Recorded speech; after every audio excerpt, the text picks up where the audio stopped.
this. Fuck it.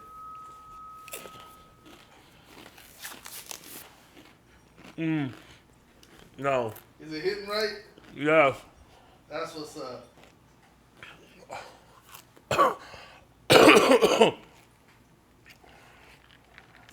Dang, you ain't chewing it for 3 seconds before you hit that drink. What's wrong? Is it spicy? No cry, no cry.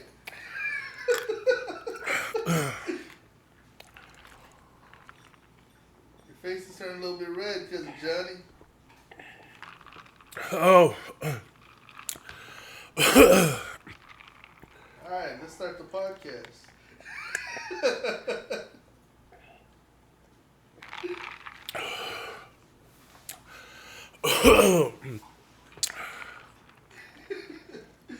So this is because he was just wrong too often in the games that we picked last year.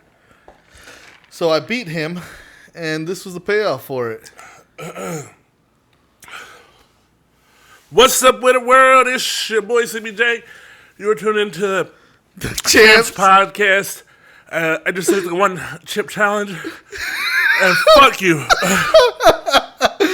Oh, so that's your boy Sleepy J. This is Coach Rudy, and we are here recording without Kyle Neal Matthews because he's MIA. He's missing some greatness here.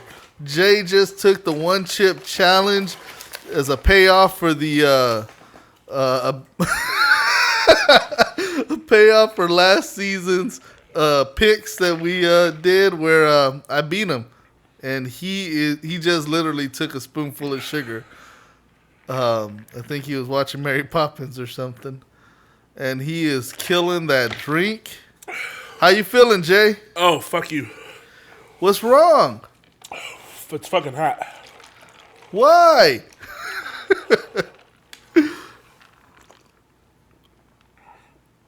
Dang, he's drinking like a fish. Looks like he wants to throw up. Yeah. Hopefully he don't, because his dog's right there on the floor. Say what's up, Mo. All right, cousin Johnny, I'm going to stop recording this so we can get to the podcast. I'll start off with with what's going on. All right, so we told y'all we were going to record this so y'all can have it. That's a second spoonful of sugar. This boy is trying to hurt his belly. All right. So, we'll get that up on YouTube in a little bit. So, welcome everybody. Hope you're doing well. Thank you for tuning into the podcast. I know it's going to sound a little bit funky right now as Jay tries to calm the fire that is burning his throat because of the one chip challenge. This dude looks like he is suffering right now. You might not hear from me at all this episode. Oh, no, I believe we will. Because we have thought-provoking questions, statements, topics. Stop crying, cousin Johnny. Your mom's going to hate me because of this, just so you know. I think he's stepping away. Stepping away from the mic. Oh, no. He's taking off the hoodie. I think the heat's getting to him. Oh, my boy's sweating. All right, so look. While he's trying to calm his nerves, I'm going to go ahead and hit on my perspective of some of the football that happened this past weekend. We had the Pittsburgh Steelers make a huge change for their franchise. They inserted Kenny Pickett, their rookie. I believe he's from Pitt. And then they took out Mitch Trubisky. Pittsburgh has officially made the change to Pickett. And honestly, I thought it was a bit earlier than I would have done it. And part of that is because they got a tough little schedule coming up. Pittsburgh has, I think, the Chiefs coming up. They got Brady and them boys coming up. They're putting themselves in a very difficult position for a team that's wanting to turn things around. But I guess they didn't feel they had the player that could help them get through it with Mitch and how he was playing. So they made the switch. I would have probably held off till midseason if possible. Try to give Mitch a little bit more time to fix things, to turn things around. But obviously they didn't. And let me interrupt myself. Oh, no. Okay, it looked like San Francisco had just scored another touchdown, but they didn't. Kittle stepped out of bounds with his second foot, so he didn't catch that pass at the back of the end zone. Well, anyways, so Kenny Pickett looks to be like a decent quarterback. I liked him in college. I think he is the right guy for them going forward. I think I would have just had a little bit more patience with Trubisky, despite the fact that things weren't gelling for them. What do you think, Jay? Wrong decision? They should have stuck with Trubisky? Because you hate rookies, right? And me? You hate rookies and me. Okay, yeah. That makes sense. Is the ice helping? No. Oh, man. My cousin is sweating. It's kind of funny to me. And I'm kind of afraid now, too. I think Payback's a mug. And I fear it. But anyways, so for me, like I said, I would have stuck with Trubisky a couple more weeks, especially because the gauntlet that Kenny's going to have to go through is a very difficult one. And I just don't want him to lose the confidence that he has entered with, because for a rookie, it's very easy for that to happen. But it is what it is. The dice have been rolled. We will see what happens. Now let's go ahead and move forward. Let's stick with the AFC. And there was a big game this weekend between the Buffalo Bills and the Baltimore Ravens. Jay, do you want to talk on it? I have no comment. Okay, so he has no comment as of right now. Maybe I'll piss him off in a second, and he will. So, Buffalo was trailing Baltimore 20-3 for a good portion of the first half. Baltimore was definitely in control. Second half, the Bills make their little comeback. End up tying it up, 20 up. Now, that's not the big story. The big story isn't even that the Bills ended up winning 23-20. The thing that most people are talking about is that with 4 minutes left in that game, roughly 4 minutes, Baltimore, who was inside the 10 of the getting ready to score, they whiffed. And they went for it on fourth. And there was an argument on the sideline because they did go for it and they did not succeed, because there was people that felt that they should have gone for the field goal. Now, me, not invested in the team as a fan of them per se, but someone who was interested in the result of this game. I personally don't mind the decision as a coach, as a player, going for it on fourth with 4 minutes to go. I see the logic. If you make it, then you're forcing the Bills to have to score a touchdown. If you miss it, well, you're trusting your defense to hold the Bills down, and even if they don't, you give yourself a chance of maybe getting the ball back. with a minute or so to go. That's the risk. That's what you're hoping for if you don't make it. But you trust your offense enough to say, let's go for it. Well, they didn't make it. When you get yourself in that position, I mean, people would have been criticizing them if the kick got blocked, if the snap was bad. Right. So, for me, I dig the move. I know the result didn't get executed like they wanted. Not the desired result. Yeah, definitely not the desired result. But I think that the move itself was not necessarily a bad one. I was good with it. How about you? Calculated risk. You do what's right in the moment. Sometimes it works out how you want it. Sometimes it doesn't. And that's what happened there. I want to say, initially, my mouth went numb. My teeth are still kind of numb.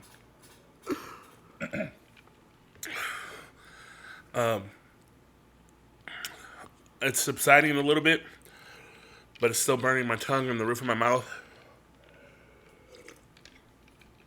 So in case I haven't said it to you recently, fuck you, Rudy. Yeah. Hey. Watch your mouth. This is a family program. Oh. And it's your fault anyways for picking so many wrong picks last year. Well, it's my fault for not just copying you after I had the lead. That is true.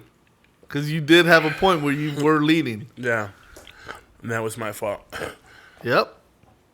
But this isn't my first time doing this. This time worse? No. Because you knew what to expect. I had a game plan on how I was going to deal with it. My game plan works better than what I did the first time. Then the ship is hotter than the last time. But recently I had the Hot Ones Hottest hot sauce. And I came up with the plan then. I realized what I needed to do. So that's why right now I'm able to talk as opposed to last time I did it. The last time it was a full hour before I was able to. Wow. So yeah, and I know I'll probably be in pain for like the next hour, but I'm able to talk right now. What else? What's up? Granted, it's in between breaths and drinks of water, but still. And I'm doing everything I can to not throw up, because I know it'll be worse coming back up than it was going down. Well, that's smart. And I'm glad you're not trying to hit me because I'm old and slow. And I don't want to be attacked by your dog. She's a monster. Oh. She ain't getting of it. All right, so that's as far as the Bills-Baltimore game. That's my feelings. Bills ended up stealing that one. Good for them. That's the second game Baltimore has blown a huge lead on this season. Earlier they did it to Miami. Now they do it to Buffalo. Either way, it shows Baltimore has the potential to dominate. They need a finish, obviously. They need to do a better job of finishing. Yeah. But they're definitely not someone you're going to want to sleep on. If you do make that mistake, they're going to blow some teams out the water. But just a quick update right now, you do have the Rams and 49ers playing.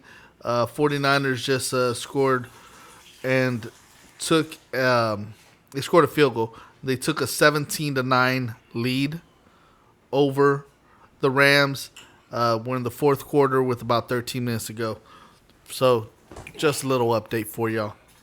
Now, Miami. The Miami Dolphins. What you thinking about their situation, man? Their quarterback last week on Thursday. My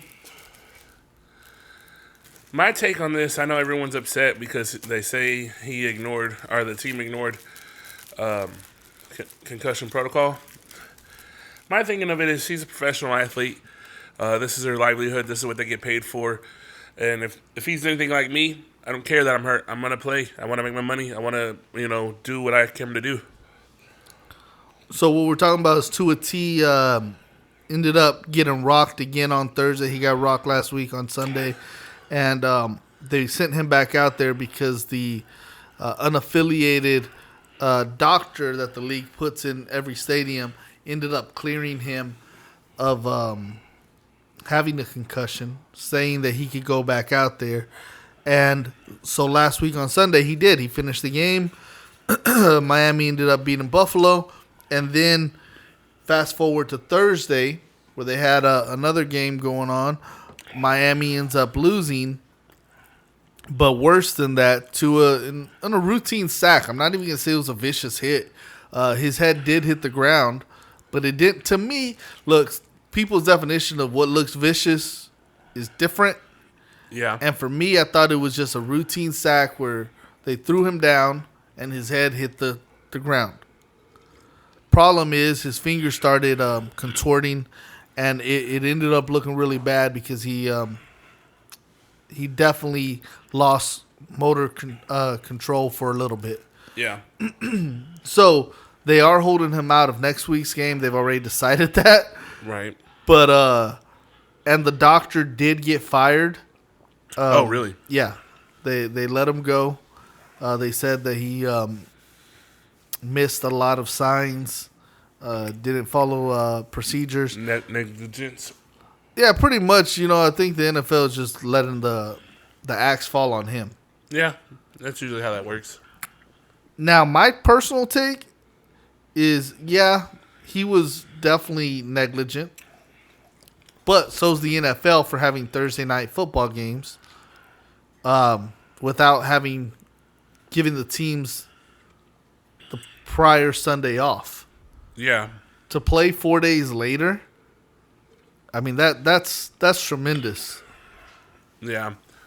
Or they should do something where, like, a rule where if they played a full game, they can't come in playing. I mean, you got to play your backups or something, Yeah, I mean, look, honestly, that's just as far as the basics. Yeah. Now, when you talk about potential concussions, I personally am of the ilk that if you got a concussion, they probably should just sit you out at least one whole week. Now, NFL doesn't want to do that. Right. Obviously, it goes against their bottom line. If you know that your quarterback's going to be out or X player's going to be out because of the concussion, Yeah. that hurts the interest of that product. But got enough players. If you trust your backups, if you trust your evaluations, that should be the avenue that they get a chance to be seen, to get some footage on them.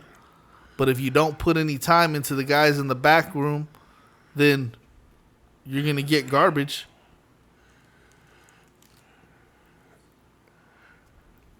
The thing about that game, aside from the fact of the obvious that Tua got hurt, that was against the Bengals, right? I believe so, yeah. The Bengals needed that win, even with the way it was going.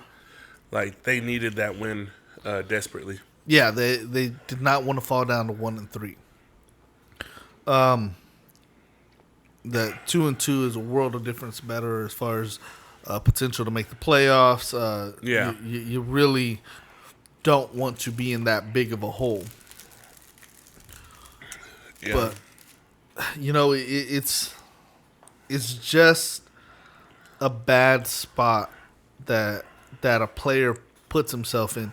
I heard Michael Irvin and I heard a few others criticizing the hate that was being thrown out there on the head coach and the onus that some people were putting on that the head coach should have still benched Tua. Yeah. And I get why people say what they said about that. I just think that the coach should have had the balls to do it. I mean, if you can't come on and say you care about the safety of your players after a game when you're letting something like that happen. Now, the player wants to play. Look, I'm going to tell you like this. If I was the player, I would sign waivers every week if they let me. So that way I say, look, even if I'm hurt, I can go out there. Y'all ain't got to lie to me. I know the risks. But as a coach, it's a whole other game. I got to look out for the long term of my team. So for my team's best interest, I'd rather you not have your brain hemorrhaging. I'd rather sit you out for 2 weeks and trust that I've trained your backup to be able to handle it. I'm I'm always torn on that because I feel like as an individual, I know how I am. I know I'll push my limits. I will do things that I wouldn't advise anyone else to do. Yeah. So I'm always on the fence of that because I feel like, who are you to stop somebody when they're all in? They're getting paid regardless. That's the difference. If it's, look, I came to work while I'm sick, and why are you trying to send me home and I'm not going to get paid? Yeah. That's one thing. But if I already told you, look, you're getting your check whether you play this game or not. Yeah. You can't be in here. I don't want a kid to see you die on the field. I get that, I guess. To some degree. Yeah, like I said, if I'm the player, I might say, I don't give a shit if I die on the field. I died doing what I wanted. Yeah. But if I'm the coach, I want you to say that, but I'm not going to send you out there. I get that too. Like, I want the guy that's going to run through a wall. I want that. But I need you to trust that I'm doing what's best for you and the team. Because that really is the role of the coach. Right. So, anyway, so that's the AFC. There was a lot of talk on them from what happened this week. That's just kind of where we wanted to focus in. Now let's talk a little bit Cowboys, a little bit of some of the big players from this Cowboys-Giants game. Okay. Like, for me, what really stood out was Diggs. Diggs got his second pick. They started attacking him again. You know, last week I was on here saying that they weren't really challenging him. And once they finally did challenge him, he got his pick. Yeah. Well, they went after him again, and he got another pick. Yeah. And he deflected 2 more balls on fourth downs that were really thrown well. He just elevated and knocked those things down. So he really had an awesome game. So the defense is doing what the defense is supposed to do. Defense is doing beyond what they're supposed to do. They've only given up 62 points in 4 games. There's only 2 teams that have given up fewer. One of them is playing right now in the 49ers. The other one is Buffalo, who's given up 58 points. Yeah. So it's the defense is balling, man. This is an all-time D. I'm telling you, at least right now. You know, I'm happy that the defense is doing what they're supposed to, and my concern is how long can they keep up. I know they're all still pretty young, so one would expect them to be able to not get banged up too bad. But I'm still not on this Cooper Rush bandwagon. Oh, definitely not on the Cooper Rush bandwagon. I love to hear the casual fans that are sitting here saying how Cooper Rush is looking real good right now. He's starting to look like a starting quarterback. People talking on TV saying, "Oh, he's making himself a lot of money next year." Like, by the way he's playing. Yeah, I really still don't see that. You know who he's going to be if he does next year? Brock Osweiler. Remember, like, Brock had a couple filling games. They said he was when, really good. Manning was on his downward. Yeah, and then he got like a huge contract to go to Houston, and he busted there. Yeah, you're 100% right. Look, it's not that we're wishing bad on Coop. A reality is, though, if you're watching his games, he's throwing a lot of bad passes. A lot of them are really behind the receiver. A lot of them are putting the receiver in position to get hurt. A few of them are intercepted, only he gets lucky that there was a penalty. I think he's thrown 3 or 4 picks where there was a flag.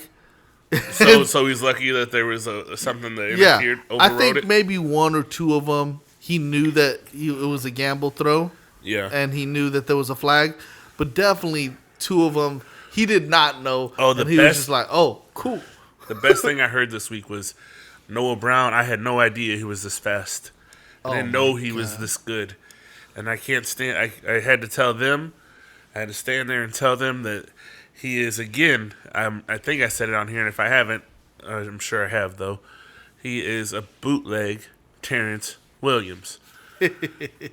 Meaning... He does have a better attitude than T. Will. T. Will started more than he did.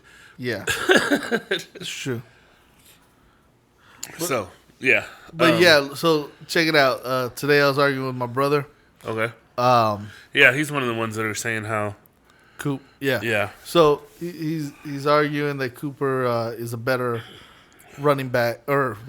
quarterback than Dak, right? Or at least that he'd rather see him over Dak. Did you call him racist? No, I didn't. Not this time. But no, it was. I threw out some basic numbers. Yeah.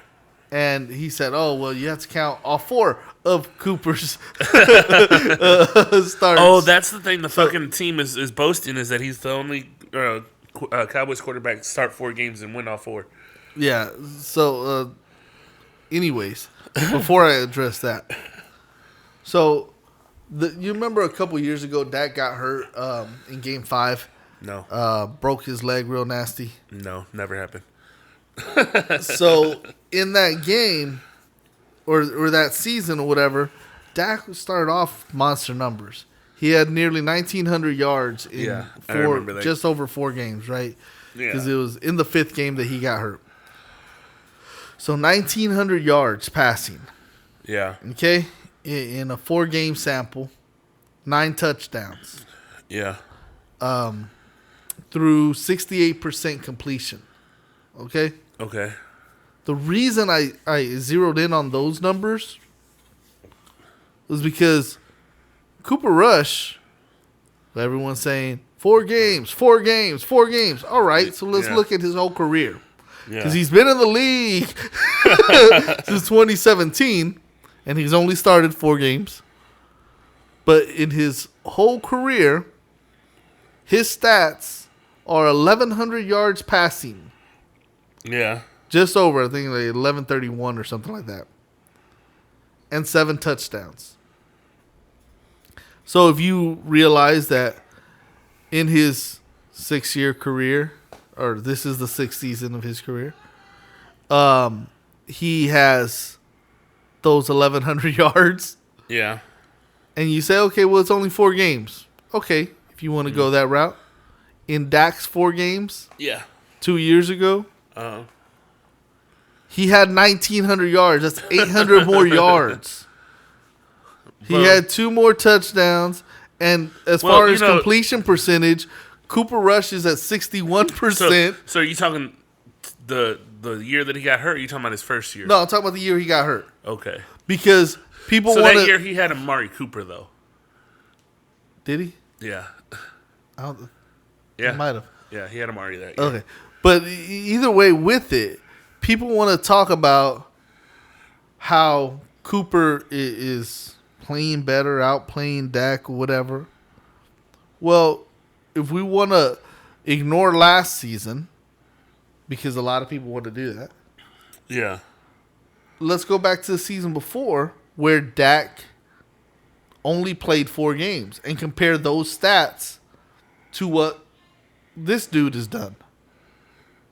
Because you can't tell me that Cooper is better than Dak when you look at those metrics. When you look at what Dak did his rookie year, you can't tell me that Cooper is better than that. Last year, Dak broke the Cowboys' record for most touchdowns in a season. Yeah. With 37. throwing touchdowns. So you can't tell me that Cooper is outplaying Dak from that. Now, the only argument that my brother had was, well, he's undefeated. I mean, it's just, I repeated to him, I was like, okay, so you say that Tony Dorsett's the best Cowboys running back of all time. Yeah. I said, yeah, Emmett has all the records. Most rushing touchdowns, most rushing yards. And he had three Super Bowls that Tony D didn't have. Yeah. So you're ignoring all of that for Tony D, but you won't do that for this situation. Right. It just doesn't make sense. Well, they have a thing what they call a hater. And they're full of haterade. Here's the thing that I don't understand. Like, again, and here I know this is the thing that people will criticize me for. I was with you with the hate for Dak. I was with you every year prior to last year. I was even there when he got his ankle hurt. I said, you know what? This is how Jerry gets rid of him. He's got a hurt ankle. You don't want to pay him. Now, there was a lot of public pressure for Jerry to pay him. Everyone said he needs to get paid. He's put everything out on this line. He's came in as a rookie. He's been balling. He deserves to finally get paid. And I was with no, he doesn't. He hasn't done anything for it. I argued with it. Me and you've had the conversation prior to it, and I was like, okay, when you really put it in perspective, yes, he did deserve, because most rookies, as we've talked about many times on the podcast, when you come in as a quarterback, well, used to, when you come in as a quarterback, you're the backup for at least a season or two, sometimes 3 to 4 seasons before you take the helm of being the starting quarterback. He didn't have that time behind Romo. He had like a preseason and like 2 games, and then he took over the season and took over the team. And when I put that into perspective to what he did, I was like, okay. And yeah, I seen a lot of chinks in his armor when everyone was, looking at him as like, man, he's winning, he's doing so great. And then moving forward every year, I was still looking at like seeing what he hadn't done. And it's because he didn't have that time behind a veteran to learn. He had to learn on the job. He had to learn how to play this fast-paced game from college to the pros in real time. There was no time to learn outside of the practices that he had. So that's where I would take away a lot of that criticism that you could give him. Like, sure, there's bad seasons, bad plays, bad, readings and things of that nature, because he had to learn on the fly. And that's what I was hearing people say this time around. They were looking at, they're like, Rush is learning how to read these plays and this and that. Nobody's worried about Rush. People, the reason why teams are still losing, one, the defense, and not taking away from the defense. The other thing is, nobody has any game footage on Rush. They got these 3-4 games that he has. That's what they're able to look at. They don't. It's everybody when we look at a rookie that has a breakout season. Why are they breaking out? Nobody knows them. Nobody's watched them. There's no real threat for them. And the O-line is playing decent. Yeah, but that's my point though. It's not Rush. Like when they're winning despite Rush rather than because of him. Right. There's a. When you look at your quarterback, typically when we're looking at quarterbacks, and this is what we look at teams for, you look at your quarterback as your field general. They're the ones that are making the difference in a game. When you have a top 10 quarterback, that's what you're looking at. When you have the ones that everyone boasts about, that's what you're looking for. The one that's going to be the difference maker. So to move on from that, in the same breath, let's take a look at the run game. Oh. On Sunday, the Cowboys' run game was not very strong. They didn't put up monster numbers. Pollard ran his ass off, though, right? Oh, man. Pollard. He's coming for that number one spot, right? Oh, well, let me tell you, in case you didn't know, Pollard was geeking out. He had 8 carries. Okay. For 6 yards. What? Yeah, no. See, this is what you're missing. Like in week 1, he literally had 6 carries for 8 yards. Yeah. With a 9-yard run in there. Keep that in mind. He had a 9-yard run, and he ended up with 8 yards. Right. So that was week 1. So this time he said, no. I'm going to flip it. I got 8 carries for 6 yards. Okay. Yeah. That's a starter right there. It's a number one bell cow right there. 2 games. 2 games in the first 4 with those stats. Just curious, has he broken 150 yards like for the season yet? Oh, yeah. Has he? Because he had 105 last week. Oh. Last week he had 105. Okay. So you had these 14 yards. That's 119. I think he might be sitting at around 155 or something. But yeah. But so here's the thing. So as of it stands, as of right now, 162. I told you about 155. That's your king. That's the Look, here's the big problem. If you were looking at a rookie second-year player and you were telling me we got to replace Zeke with a second-year player, yeah, I would still roll my eyes at you, but at least I could understand it. This dude came to the league 1 year after Zeke. I just want to point out to all those Pollard dick riders that are saying that Pollard is a better running back. As it stands right now, he's got 160 for his season right now. Zeke is already at 227. That's all I want to say. Look, here's the bad thing, though. This is what people don't realize. Because they want the home run. Everyone wants the home run. If Zeke gave you one game like that in a season, you'd be losing your mind. He has one game like that in his career. Yeah. Career. Say it again? Career. One more time for the person in the back. Career. One game like that in his career. Okay. And how many years is his career? He's in his 7th season. 7 years. He's got one game. Like that, yeah. Like that. Okay. And Pollard's in how this is his 6th year. So it's Pollard's 6th year. And in this season alone, he's got two already. Yeah. So he's younger, and he's already had 2 in this one season, not even in his whole career.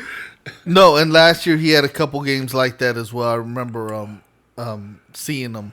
Yeah. The big thing is, though. Well, he already got his 40-yard off. You know, every season he gets that 40-yard, so he got that one off. You got Ezekiel Elliott. He has a bad game Sunday. Okay. He really did. He only had 49 yards, 16 carries. He had a 31-yard reception. Okay. And that was pretty much all him because, it was a pass out to the flat and he got 30 yards or whatever out of it. But Zeke did not have a good game yesterday. And yet he ended up with 49 yards and roughly 3 yards a carry, right? Right. But that's the difference. When Zeke has a bad game, you're getting 3.5 yards a carry. When Pollard has a bad game, You're looking at 1 yard a carry. So, the thing for me and you, the way we look at ourselves in general is like what everyone deems as like, this is good. We always step up a little bit better. We set our standards just to be a little bit higher. Not to say that we're better. We just want to push ourselves to be a little bit better than that. So that way when we do fall short and we hit the same numbers that everyone else hits, we're still on par. Yeah. And that's kind of like Zeke. Like Zeke's so well that whenever he's doing what everyone else is doing, they're looking at him as like, you're not doing well enough. So I'm going to throw some info out there. People were talking about Joe Mixon. Now, I like Joe Mixon, okay? I like Joe Mixon. I wanted us to draft Joe Mixon the year after we drafted Ezekiel because I thought he was the best talent available, right? Yeah. So that was what I was saying. Now, obviously, with Joe Mixon's issues in college, people were hesitant of him. Yeah. And so whenever he was drafted, it was, I understood why people passed him by. I didn't agree, but I understood. Yeah. So Joe Mixon had a good season last year. He had over 1,000 yards. He was ahead of Zeke, in that total. And with that, people were propping him up. When we were facing Cincinnati, they were talking about Joe Mixon being a better running back than Zeke right now, right? Whenever we faced Tampa Bay earlier this year, they were talking about Leonard Fournette being a better running back than Zeke, even though he's not been. Yeah. And he did well against us. He ran it up and down the field. They kept giving it to him Right. in that game.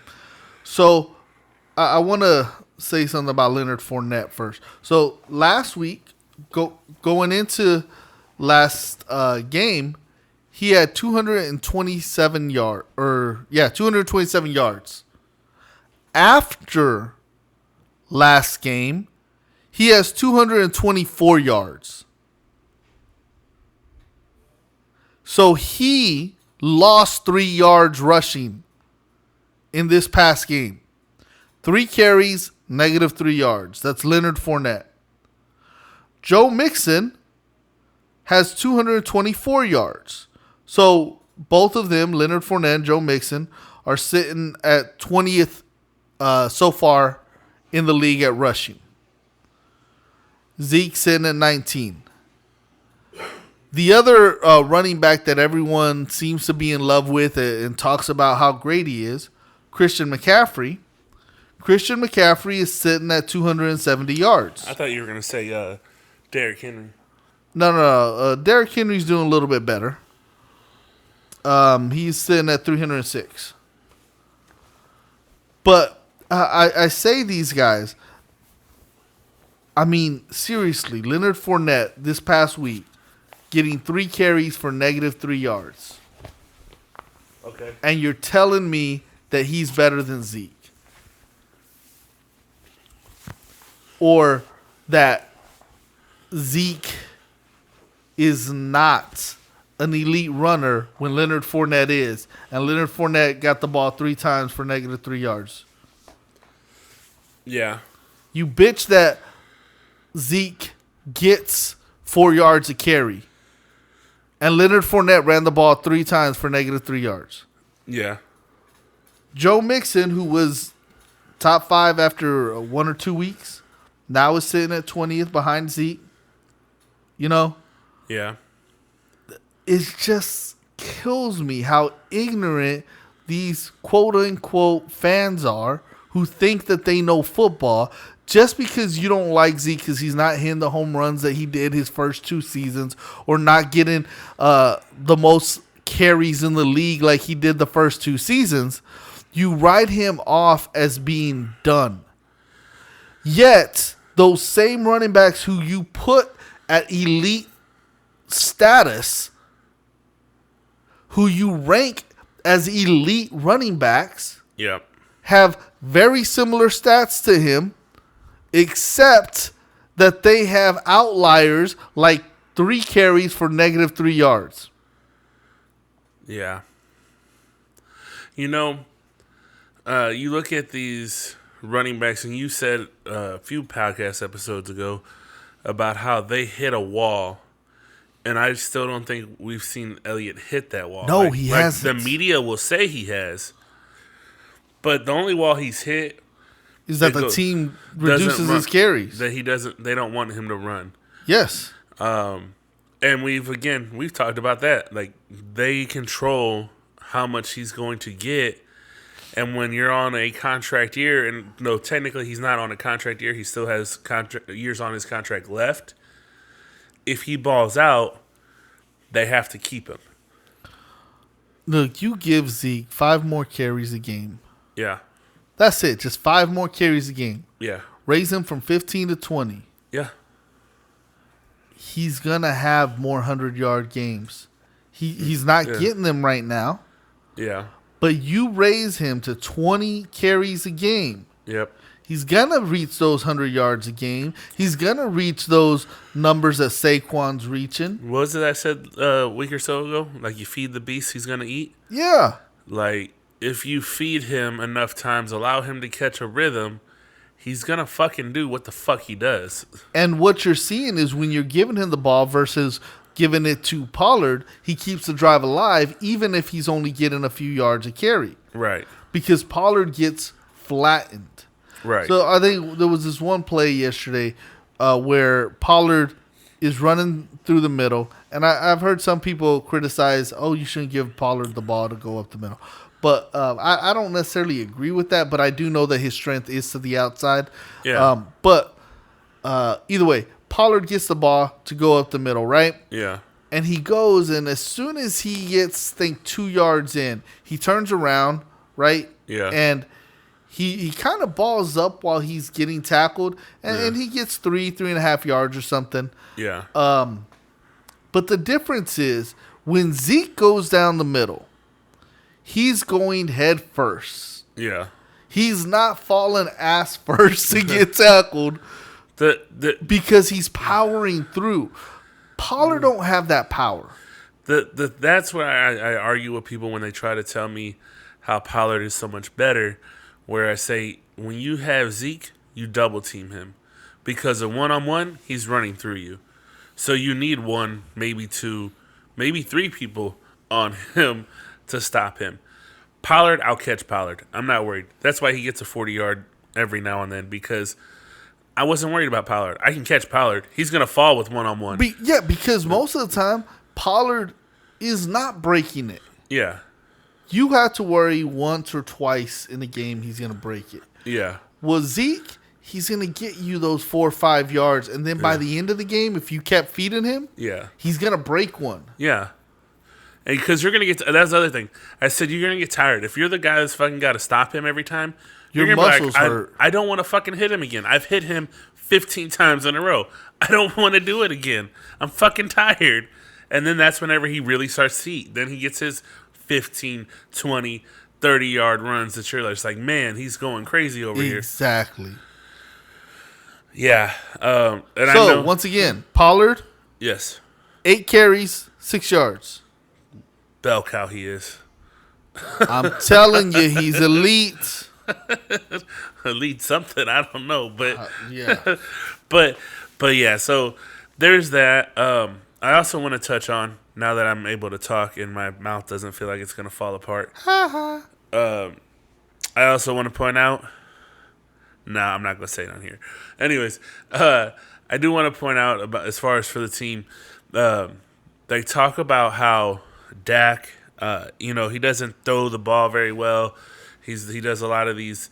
I've heard people criticize how he doesn't necessarily air the ball out. Me and you've had that conversation, how his mom gave him that stigma about throwing the ball into heavy coverage, and they're saying how Cooper is doing better than that.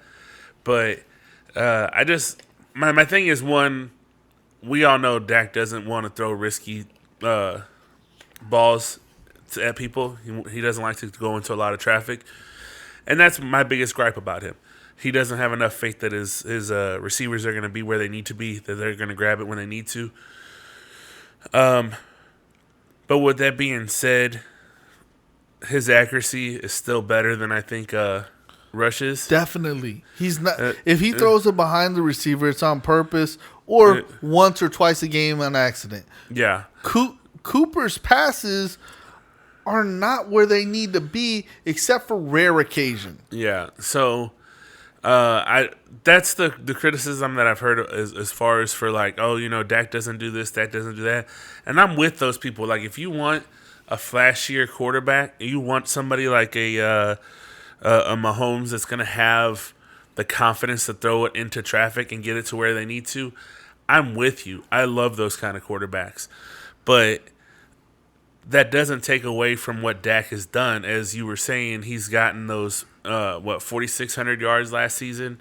He's progressively gone up. Every season he gets more and more yards. You're seeing him throw the ball. He's getting more comfortable with it.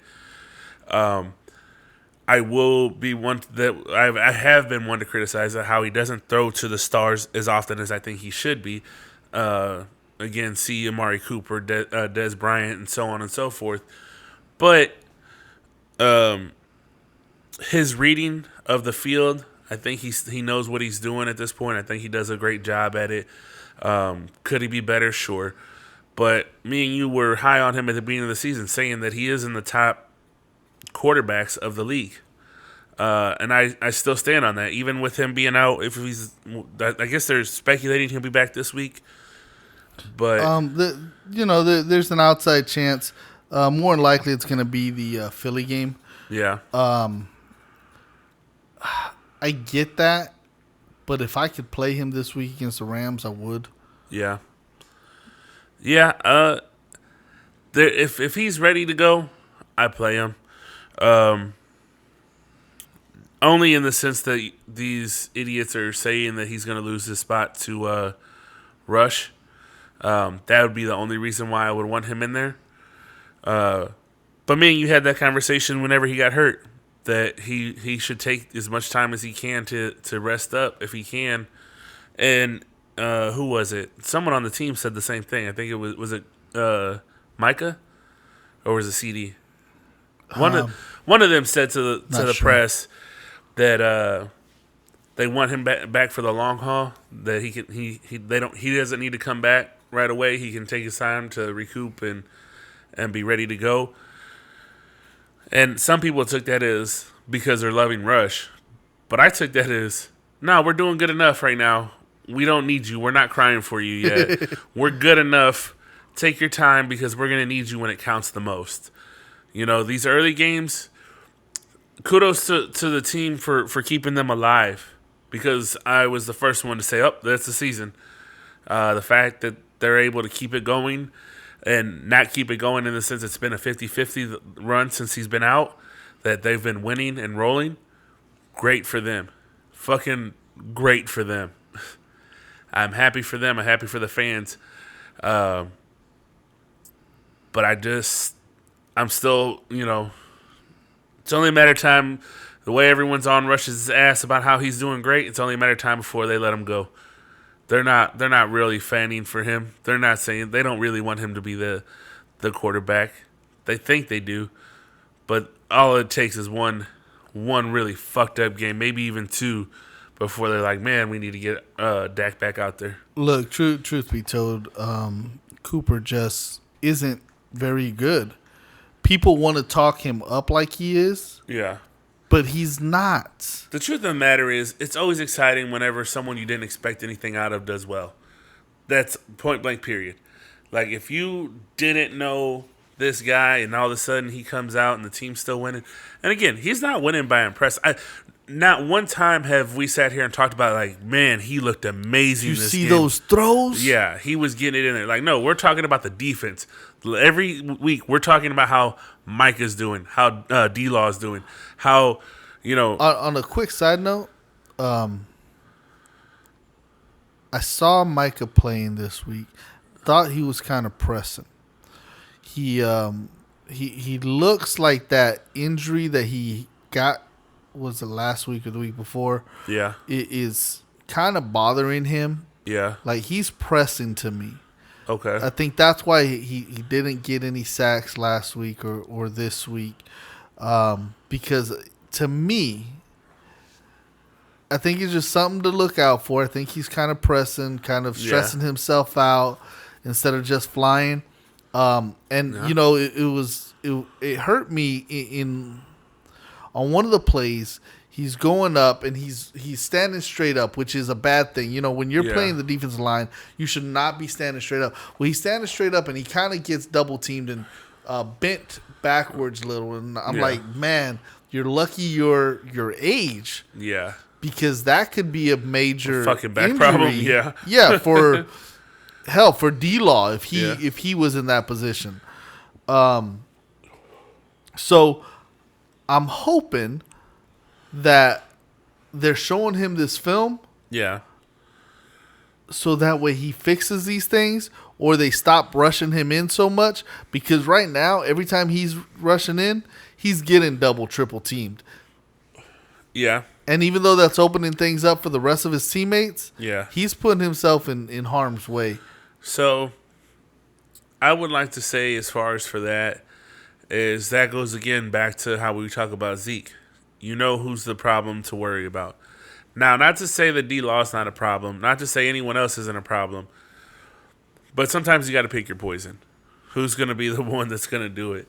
So there's that. But also, it's what I've been saying. My concern is, you know, they're young, and you can work through I don't want to call it an injury because when you're injured, you're out. But you can play hurt. Yeah. For a while before it becomes an injury, and that's what I will be concerned with. What's your fear is? Yeah.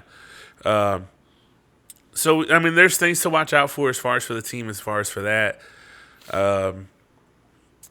Moving forward, we're getting to the point of the season where it's time to start turning up. Teams are gonna start phasing each other out. We're gonna start talking about the postseason. I mean, I know we're only 4 weeks in. But this is where we're going to start seeing the rhythm of who's rolling and who's not. Feel the rhythm, feel the flow. I do want to point out. As far as for other teams, not to get off the Cowboys a little bit.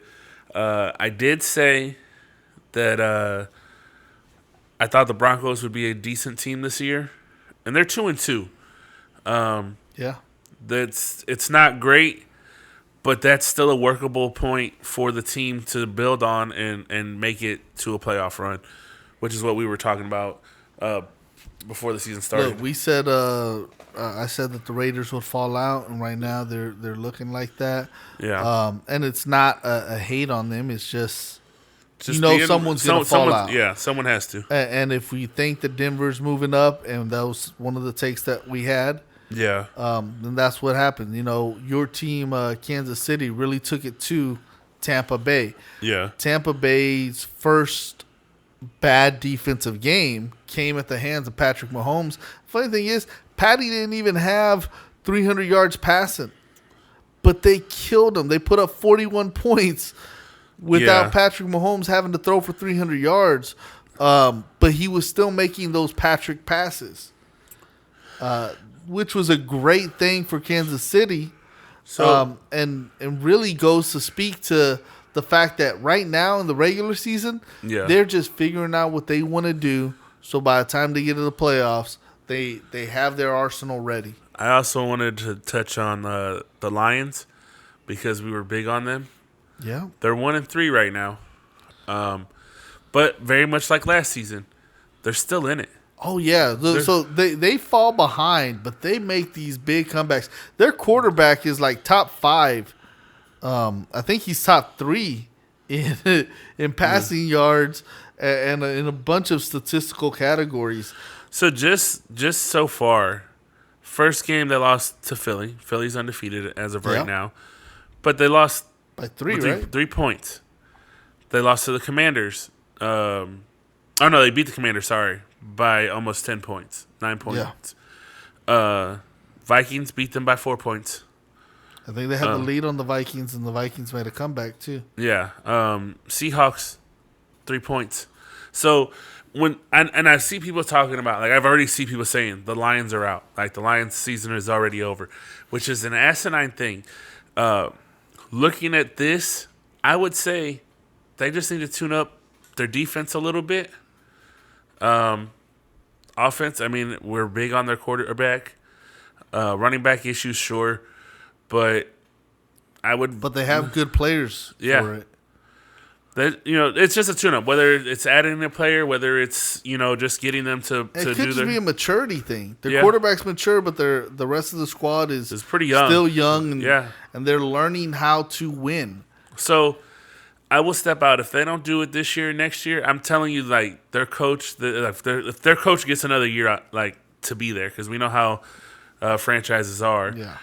If he gets another season, I would say I've been telling people like.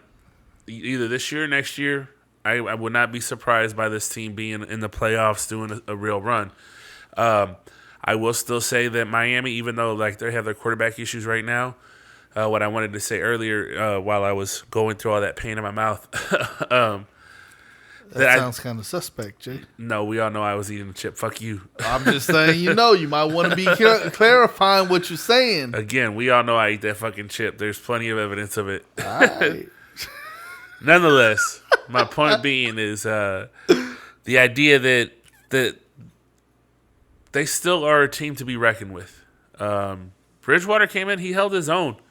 I'm not saying that they're, he's doing exactly what me and you said. He can sustain for a while. So, Tua being out for a week or two, can Bridgewater hold it down? He proved very well he could. Someone's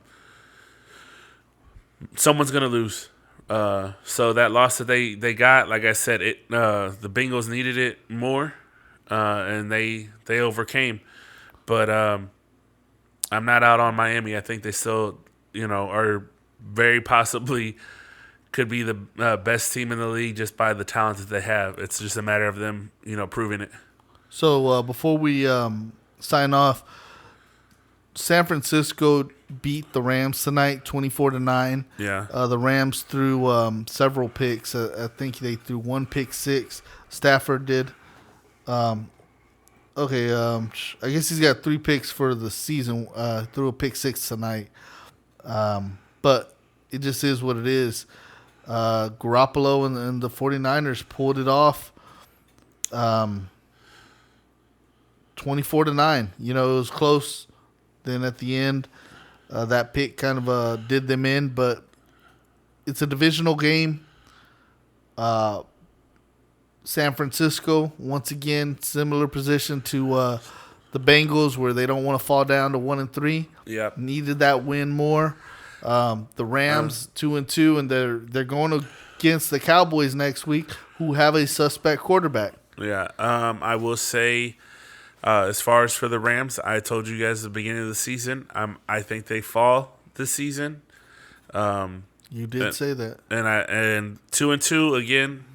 They're still alive at this point. Bengals had to get a win in this week to stay alive.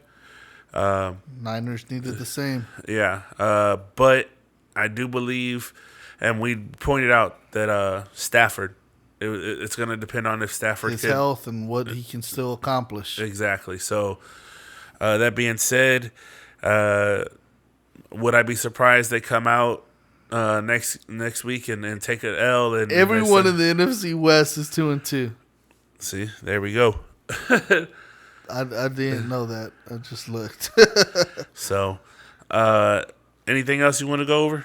Nah. All right. We'll hit them up during the week. All right. With that being said, guys, you know the drill. If you want to follow me on TikTok, Instagram, Twitter, at SleepyJ, SLEEP_E_J. You can follow Coach Rudy at Rudy V 1982 on Twitter. Just so you know, if you look up on YouTube, Sleepy J's One Chip Challenge, it is up, or it's getting uploaded right now. One angle, he's gonna post a different one. That he recorded on his phone, probably looks a little bit better. But, yeah, just so you know, if you want to laugh, it'll be up. Long. It'll probably end up on my TikTok, YouTube. It'll probably end up on the Champs Podcast channel, one way or another, if you look for this video, it'll be there. I want to say the last time I did this one chip challenge, it burned the back of my throat and my tongue. This time, my teeth, my jaw felt like it was numb. Last time, I felt like I pissed fire. This time, not yet. The hardest part about this time versus the last time is I have my sinuses from the fall kicking in.